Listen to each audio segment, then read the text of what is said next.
السلام علیکم ناظرین، آپ سب کا نظام حیات چینل پر دل کی گہرائیوں سے خوش آمدید ہے۔ اسلام کا یہ اصول ہے کہ جب تمہارے پاس کوئی فاسق، مفسد، غیر معتبر آدمی کوئی خبر لائے تو پہلے اس کی تحقیق کر لو۔ تحقیق کون کرتا ہے؟ آج تو ہمیں مزہ آتا ہے کسی کی برائی سننے میں، سن لیا اور اس کا اڑا لیا مذاق۔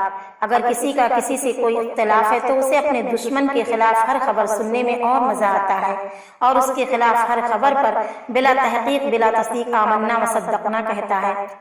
اللہ نے کہا نہیں اے مسلمانوں، ایسا نہیں ہونا چاہیے۔ فرمایا ان جاءکم فاسق بنبأ فتبینوا، جب تمہارے پاس کوئی خبر آئے تو اس کی تحقیق اور تصدیق کر لو۔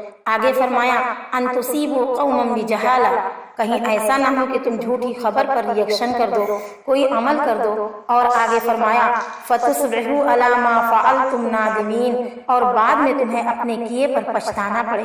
اللہ تعالیٰ نے اس آیت کے ذریعے ایک نہایت ہی اہم پیغام دیا ہے کہ ہر فرد اور ہر حکومت کی یہ ذمہ داری ہے کہ اس کے پاس جو بھی خبر یا اطلاع آئے، بالخصوص بد کردار، فاسق اور مفسد قسم کے لوگوں کی طرف سے، تو پہلے اس کی تحقیق کی جائے تاکہ غلط فہمی میں کسی کے خلاف کوئی کارروائی نہ ہو۔ آج کتنی جھوٹی خبروں پر دنگے ہو جاتے ہیں، فساد ہو جاتے ہیں، کتنے بے قصوروں کو سلاخوں کے پیچھے ڈال دیا جاتا ہے۔ آج تو ایڈیٹنگ کا زمانہ ہے، فرضی ویڈیو بنائے جا سکتے ہیں، فرضی آڈیو بنائے جا سکتے ہیں، فرضی تصویریں بھی بنائی جا سکتی ہیں۔ نیوز چینل پر تو باقاعدہ فیک نیوز چلائی جاتی ہے جس کی ہر خبر جھوٹ پر مبنی ہوتی ہے۔ آج میڈیا کے ذریعے مسلمانوں کو ٹارگٹ کیا جا رہا ہے، ان پر اتنے الزام ہوتے ہی نہیں ہیں جتنے الزاموں کا بھنڈار ان پر لگا دیا جاتا ہے۔ آج چاروں طرف سے مسلمانوں کو بدنام کرنے کی کوششیں کی جا رہی ہیں، خاص طور سے ایسے لوگوں کو جو بڑے پیمانے پر کام کر رہے ہیں، چاہے وہ میڈیکل لائن سے ہوں یا ایجوکیشن لائن سے ہوں یا دین کی لائن سے ہوں۔ جو لوگ پورے انڈیا کے اندر سچائی اور ایمانداری کے ساتھ کام کر رہے ہیں، ان کو کسی نہ کسی طرح سے پھنسانے کا کام کیا جا رہا ہے۔ کبھی کسی لڑکی کو پیسہ دے کر انہیں بدنام کرنے کے لیے ان کے پیچھے لگا دیا جاتا ہے، غرض انہیں پھنسانے کے لیے اور بدنام کرنے کے لیے کسی بھی حد تک گرا جا سکتا ہے۔ جیسے آج مولانا جرجیس انصاری صاحب پر زبردست آروپ لگا ہوا ہے، جن کے خطاب انڈیا کیا پوری دنیا میں سنے جاتے تھے۔ وہ ایک فیمس اور مشہور ہستی تھے، سچ بولتے تھے، خوب دلیری سے اپنی باتیں کہتے تھے، لیکن اب ان کو پھنسایا گیا ہے، یا کیا بات ہے، واللہ عالم۔ خود ان کا بیان سنیے۔ کیا شیخ، کیا آپ کا اس میٹر میں کوئی ہاتھ ہے؟ اس لڑکی کے ساتھ میں جو میٹر ہوا آپ کا، برائے مہربانی جواب دیجیے۔ جو سوال آپ نے مجھ سے کیا ہے، تو دیکھیے ایک مسلمان ہوں اور الحمدللہ میں جماعت اہل حدیث سے جڑا ہوا ہوں، اور جماعت اہل حدیث کے ناطے سے ہم صرف یہ کہہ سکتا ہوں کہ اللہ تبارک و تعالیٰ کو حاضر و ناظر مان کر، اور اللہ کی قسم کھا کر میں اتنا ہی کہہ سکتا ہوں کہ میرا اس میٹر سے کوئی بھی تعلق نہیں ہے۔ یہ صرف منصب کی لڑائی ہے، عہدے کی لڑائی ہے، اور وہ شخص جس نے میرے اوپر اتنا بڑا الزام لگایا ہے وہ ہمارے مرکز تک جاتا ہے، مرکزی جمعیت اہل حدیث، اور وہاں کے ناظم اعلیٰ سے بات کرتا ہے کہ ان کو امیری کے عہدے سے ہٹائیے، یہ مغربی یوپی کے امیر ہیں، لیکن انہوں نے اس کی بات پر کان نہیں دھرا۔ تو اس نے یہ ایک گندا کھیل میرے ساتھ کھیلا ہے۔ ویسے تو وہ 10-12 سال سے میرے پیچھے پڑا ہوا ہے اور کوئی نہ کوئی حرکت ہمارے ساتھ کرتا ہی رہتا ہے، لیکن اب ساری حرکتوں میں جب وہ ناکام ہو گیا تب اس نے یہ گیم کھیلا ہے میرے ساتھ کہ اس لڑکی کے میٹر میں ان کو الجھایا جائے اور اس کی صفائی پیش کی جائے۔ وہ بنارس کی کون سی لڑکی ہے اس کو لاتا ہے اور اپنے گھر پہ روکتا ہے اس کو، اور کمرے میں بٹھا کر اس سے انٹرویو لیتا ہے، اور اس کو پہلے سے بتا دیتا ہے کہ آپ یہ کہیے کہ میرے ساتھ ان کا جسمانی تعلق تھا۔ آج تک میں یہ ایک بات جاننا چاہتا ہوں آپ سے، بالکل آپ لوگوں کو اللہ تعالیٰ نے عقل سلیم عطا فرمائی ہے، اگر کوئی لڑکی مجھ سے جسمانی تعلق اس کے ساتھ اگر تھا تو وہ عبدالسبحان کے چکر میں کیسے آئی ہے؟ میں یہ بھی جاننا چاہتا ہوں کہ وہ اٹاوا تک آتی بھی ہے تو ہمارے گھر کیوں نہیں آتی ہے، میرے ماں باپ کے پاس کیوں نہیں آتی ہے، اور وہ لڑکی صرف سبحان ہی کے پاس کیوں جاتی ہے اور اس کے کہنے پر کیوں بولتی ہے؟ بھائی آپ شرعی طریقے سے اگر آپ اس کا علاج چاہتے ہیں، اس کا حل چاہتے ہیں، تو اس کے لیے 4 عینی گواہ چاہیے جو آپ کے پاس ہیں نہیں۔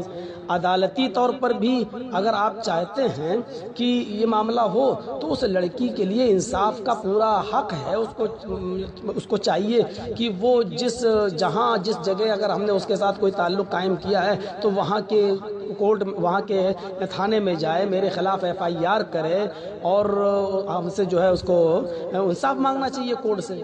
لیکن وہ آج تک نہ تو اس کے باپ نے کوئی بات کہی ہے، نہ اس کے چچا نے کوئی بات کہی ہے، نہ اس کے بھائی نے کوئی بات کہی ہے، اور نہ ہی وہ اگر میرے ساتھ کوئی تعلق تھا تو اس کو نیٹ پہ جو ڈالا جا رہا ہے تو یہ تو اس کو بھی نہیں معلوم تھا کہ نیٹ پہ ڈالا جا رہا ہے۔ یہ دشمنی ہم سے نبھائی جا رہی ہے اور اس کا کوئی ثبوت نہیں ہے اس کے پاس، اور الحمدللہ میں اپنی جماعت کو کبھی شرمندہ نہیں ہونے دوں گا، اور آپ اس بات پر پورا بھروسہ رکھیے، اور میں اللہ کی ذات پر بھروسہ رکھتا ہوں۔ اس کے ہاں دیر ضرور ہے لیکن اندھیر نہیں ہوتا ہے، اور بہت جلدی حق آپ کے سامنے آئے گا۔ اور ایسی چیزیں ہمارے سامنے کوئی آج سے نہیں ہیں، پڑھنے کے زمانے سے ہمارے ساتھ یہ سب معاملات ہوتے رہے ہیں اور ہمیں گرانے کی کوشش کی جاتی رہی ہے، کیونکہ جو آدمی جتنی اوپر اڑان اڑتا ہے اور جتنا مشہور ہوتا ہے اس کو گرانے کی کوشش بھی اتنا ہی زوردار انداز میں کی جاتی ہے۔ لیکن اللہ کا ہاتھ ہمارے اوپر ہے، اور انشاءاللہ مجھے امید ہے کہ بہت جلدی اس کا فیصلہ ہوگا، اور بہت جلدی جماعت اہل حدیث کو میں کوئی خوشخبری سناؤں گا انشاءاللہ۔ السلام علیکم ورحمۃ اللہ۔ وعلیکم السلام ورحمۃ اللہ وبرکاتہ۔ ماشاءاللہ شیخ نے اچھا اپنی طرف سے خلاصہ کیا ہے، اور یہی خلاصہ جو ہے عوام اہل حدیث عوام چاہتی تھی کہ شیخ اپنی زبانی کریں، اور ماشاءاللہ یہ بہت اچھی بات ہے کہ اہل حدیثوں کے نزدیک انشاءاللہ ان قریب خوشخبری آئے گی۔ ہم انتظار کریں گے، ہم منتظر ہیں اس دن کے کہ ہمارے شیخ پر جو تہمت لگائی گئی ہے وہ تہمت کا خلاصہ ہو اور ہمارے شیخ اس تہمت سے بری ہو جائیں۔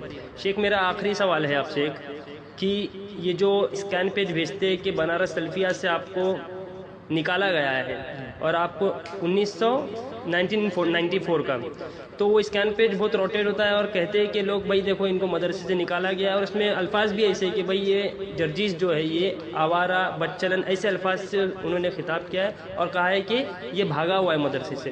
تو اس کا خلاصہ ذرا دے دیجیے۔ اس سے ہی آپ اندازہ لگا لیجئے کہ 1994 والا ایک لیٹر جو ہے اس کو دکھایا جا رہا ہے۔ اس سے آپ اندازہ لگا سکتے ہیں کہ کوئی آدمی میرے پیچھے کس حد تک پڑا ہوا ہے۔ پہلی بات تو یہ کہ آج کل انٹرنیٹ کا زمانہ ہے، میڈیا کا زمانہ ہے۔ آپ جامعہ سلفیہ مرکزی دارالعلوم کے ذمہ داران سے آپ رابطہ قائم کریں۔ میں اللہ کو حاضر و ناظر مان کر کہتا ہوں اور اللہ کی قسم کھا کر کہتا ہوں کہ وہ لیٹر بھی جھوٹا ہے اور مجھے جامعہ سلفیہ سے نکالا بھی نہیں گیا تھا، بلکہ میں جامعہ سلفیہ جاتا بھی ہوں۔ جامعہ سلفیہ کے ارد گرد ہمارا پروگرام بھی ہوتا ہے، جامعہ سلفیہ کے اساتذہ ہمارے پروگرام میں شریک بھی ہوتے ہیں۔ جب بھی ہمارا پروگرام بنارس وغیرہ میں اور قرب و جوار میں ہوتا ہے تو یہ بھی ایک سازش ہے ہمارے خلاف۔ اس طریقے کے پرچے وہاں چھاپنا، اس کا کیا ہوا، کوئی لیٹر پیڈ ہوگا جامعہ سلفیہ کا، اس پہ کوئی میٹر پہلے سے لکھا ہوا ہوگا، تو اوپر والا جو جامعہ سلفیہ کا جو لیٹر پیڈ ہے اس کے اوپر کا حصہ کاٹا گیا اور نیچے جو مہر لگی ہے اس کا حصہ کاٹا گیا، اور ایک سمپل کاغذ پر چپکا کر اس میرے خلاف میٹر بنا کر اور اس کی فوٹو کاپی کرا کر اس کو اسکین کر کے یہ دیا جا رہا ہے۔ اچھا، دوسری بات یہ کہ اگر کسی کو اس لیٹر پر شک ہے کہ جامعہ سلفیہ سے نکالے گئے ہیں تو جامعہ سلفیہ کا فون نمبر محدث وغیرہ میں رہتا ہے، اور آج کل موبائل کا زمانہ ہے، نیٹ کا زمانہ، آپ معلوم کر سکتے ہیں کہ جامعہ سلفیہ سے ہم کب نکالے گئے ہیں، کس سال سے نکالے گئے ہیں۔ انشاءاللہ آپ کو تشفی بخش جواب ملے گا۔ جامعہ سلفیہ سے میں نہیں نکالا گیا تھا۔ ایسی بات اگر آپ لوگ کہتے ہیں تو بس میں اس کے معاملے میں اتنا ہی کہوں گا، فَلَعْنَةُ اللَّهِ عَلَى الْكَاذِبِينَ، جھوٹوں کے اوپر اللہ کی لعنت ہو۔ اس لیے ہمیں اپنے کاموں کو سچائی کے ساتھ، ایمانداری کے ساتھ اور بڑی عقل مندی کے ساتھ انجام دینا ہے، اور ایجوکیشن حاصل کر کے سیاست میں آگے بڑھیے، پولیٹکس میں آگے بڑھیے، جتنی بھی فیلڈز ہیں ان میں آپ آگے بڑھیے، ان میں کام کیجیے اور اللہ سے رات میں اپنا تعلق مضبوط کیجیے۔ راتوں کو تہجد میں اللہ کے سامنے رونا شروع کریں، اسی سے دعائیں مانگیں اور مضبوطی سے اسلام کو فالو کریں، ورنہ اسی طرح آپ کے ساتھ اٹھنے بیٹھنے والا اور آپ کے ساتھ آپ ہی کی صفوں میں رہنے والا آپ کا حاسد، آپ کا دشمن آپ کے خلاف سازشیں کرتا رہے گا اور آپ لاچار و مجبور ہو کر رہ جائیں گے۔ اللہ ہمیں ہدایت دے، آمین۔